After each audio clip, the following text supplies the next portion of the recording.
Fala galera, tudo bem com vocês? Então, prazer tê-los aqui. Espero que estejam estudando direito, assistindo às aulas, tá ok? Então, filhão, presta atenção aqui que a gente vai entrar num tópico extremamente importante para você, bebê. Olha pra cá. Galera, vamos com tudo, porque a gente entra num tópico extremamente importante, que é o tópico que fala sobre ligações químicas, né? Nesse módulo de ligações químicas, a gente vai tentar entender o motivo pelo qual os átomos se ligam. Quais são as ligações que existem dentro desses átomos? Quais são as interações que existem entre as moléculas? Ideia de solubilidade, ideia de polaridade, geometria molecular, tchan, um monte de coisa. Então esse módulo é um módulo repleto de informações cruciais para a sua vidinha. E aí galera, eu quero começar com vocês perguntando para vocês, com que objetivo vocês estão assistindo essa aula? Ah, professor, eu quero passar de ano. Ah, professor, eu quero passar no vestibular. Para que você quer isso tudo? Você tem um objetivo. Teu objetivo é conseguir um emprego, se estabilizar. Estabilizar? Sim, se estabilizar. Você estuda bastante porque você almeja futuramente ser uma pessoa estável financeiramente. E o pontapé inicial é começar os estudos. Quando a gente fala em termos de átomos, os átomos eles também tendem a se estabilizar. Átomos por si só, em alguns casos, eles não são estáveis por natureza. Eles precisam fazer alguma coisa, né, entre os átomos para que eles se tornem estáveis. Ao analisar cada um dos átomos que existem na tabela periódica, surge um grupo de elementos que não se liga a ninguém, que são os conhecidos gases nobres. Gases nobres, esses, o nome diz, o cara é nobre, é um átomo, uma espécie que já está estabilizada. Perfeito isso? É uma espécie que já está estabilizada. Então eles viram o seguinte, os gases nobres são os únicos caras que não querem se ligar a ninguém. Se eles não querem se ligar a ninguém, o que eles têm de mais diferente dos outros, que os outros sempre tendem a se ligar aos outros para conseguirem se estabilizar? Aí foram analisar justamente a ideia dos elétrons presentes nesses átomos e notaram que os gases nobres eram elementos que apresentavam, todos eles, com exceção de um, exatamente 8 elétrons na última camada. E aí eles perceberam que os átomos que circundavam esses gases nobres, os outros átomos que não eram nobres, eles quando se ligavam a alguém, eles tendiam também a chegar a ter 8 elétrons na última camada. Ou seja, qual era o objetivo de todo átomo? Ter a configuração eletrônica de um gás nobre. Então um átomo vai tentar se ligar ao outro com o objetivo de tentar se estabilizar, tentar ter esse negócio que a gente chama de 8 elétrons na última camada. Eis que surge a primeira teoria importante dentro de ligações químicas. A teoria é chamada de teoria do octeto, ou regra do octeto. Nessa teoria do octeto, a gente diz que um átomo ele vai se estabilizar quando ele adquirir 8 elétrons na camada de valência. Quando ele adquirir 8 elétrons na última camada. Com exceção de 2 elementos, que é o hidrogênio, que se estabiliza com 2 elétrons, e o hélio, que se estabiliza também com 2 elétrons. Todos os outros elementos vão tentar se estabilizar com 8 elétrons. Hoje a gente sabe que existem um pouco mais de elementos que fogem à regra do octeto. Só que não vai ser o foco para a gente nesse momento. Futuramente a gente fala um pouco sobre esses elementos que fogem um pouco à regra do octeto. Tá ok? A princípio a gente vai partir do pressuposto que todos os átomos querem atingir o octeto, com exceção do hidrogênio que é T2 e o hélio que já tem 2. Perfeito? Então galera, essa daí é a primeira ideia importante, regra ou teoria do octeto. Segunda ideia importante foi uma ideia que a gente viu lá na aula de tabela periódica, onde o cara fala sobre eletronegatividade. O que é eletronegatividade?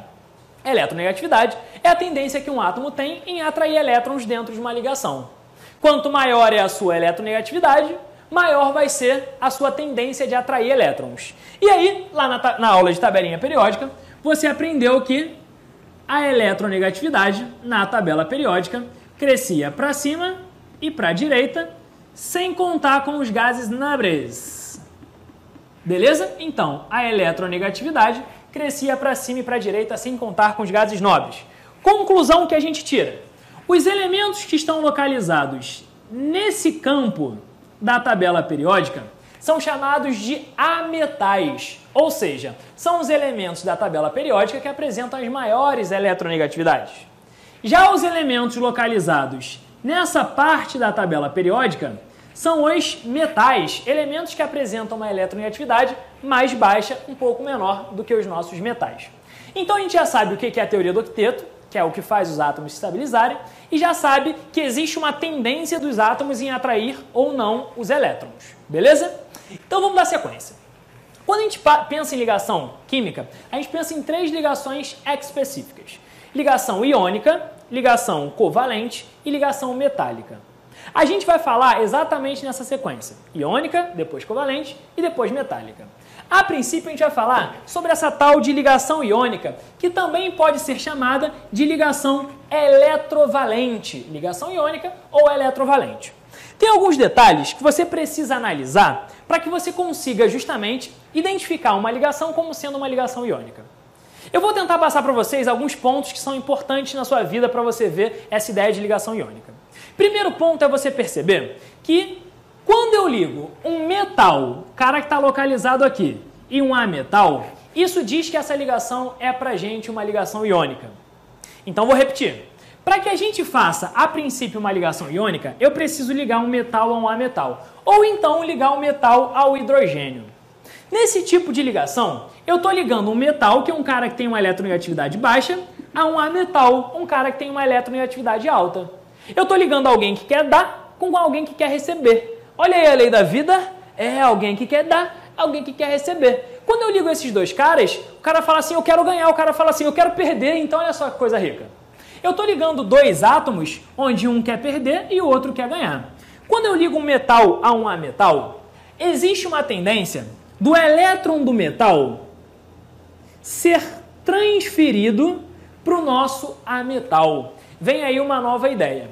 Na ligação iônica, os elétrons são transferidos. Eles, de fato, saem de uma espécie e vão para outra espécie. Você aprendeu que quando um átomo perde elétron, ele assume a carga positiva. E quando um átomo ganha elétron, ele assume a carga negativa. Logo, o metal assume carga positiva, o ametal assume carga negativa. Ligação iônica, ligação entre íons. Olha aí, íon positivo cátion, íon negativo ânion.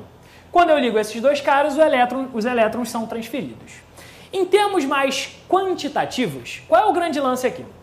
Cada elemento apresenta uma determinada eletronegatividade. Se eles apresentam uma determinada eletronegatividade, pode ser que a gente meça essa ligação justamente pela diferença de eletronegatividade entre os átomos. Quando a gente fala de eletronegatividade, a diferença de eletronegatividade para ser considerada uma ligação iônica, ela precisa ser maior ou igual a 1,7. Beleza? Então a gente vai fazer a diferença de eletronegatividade. Se for maior ou igual a 1,7, a gente tem aí uma ligação chamada de ligação iônica ou eletrovalente. Beleza?